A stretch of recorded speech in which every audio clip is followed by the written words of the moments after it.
दरवर्षीप्रमाणे तेजस डाकी सामाजिक विकास मंडळ बोरखार यांच्या वतीने आम्ही मखर स्पर्धा आयोजित केली आहे। या स्पर्धेत सहभागी होण्यासाठी आपल्याला तेजस डाकी फॅन्स क्लब हा आमचा इंस्टाग्रामवर इंस्टा आयडी आहे।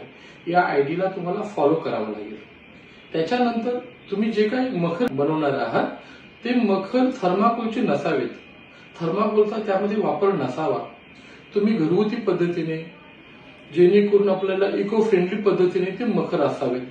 ते कुठल्या गेल्या वर्षीची किंवा मागच्या वर्षीच्या मखराची कॉपी नसावी। जेव्हा हे मखर घरी बनवत असाल तेव्हा बनवताना त्याचे व्हिडिओज बनवा आणि त्या सर्वांची मखर तयार झाल्यानंतर सर्वांची व्हिडिओज बनवून त्याची रील्स तयार करा। ती रील्स आमच्या तेजस डाकी फॅन्स क्लब या आयडीला फॉलोअप करा। या रील्स मधून सर्वोत्कृष्ट ज्याची रील्स असेल, सर्वोत्कृष्ट ज्याचं मखर असेल त्यांची नावं आम्ही 30 तारखेला जाहीर करू आणि त्याच दिवशी तुम्हाला आम्ही बक्षिसाचं वितरण करणार आहोत। परंतु जेव्हा तुम्ही या स्पर्धेत सहभागी व्हाल त्यावेळी तुम्ही उरण विधानसभेचे नागरिक असणं खूप गरजेचं आहे, कारण ही स्पर्धा आपण उरण विधानसभा मतदारसंघासाठी आयोजित केलेली आहे। तरी माझी सर्व नागरिकांना विनंती आहे तुम्ही मोठ्या संख्येने यामध्ये सहभागी व्हावं।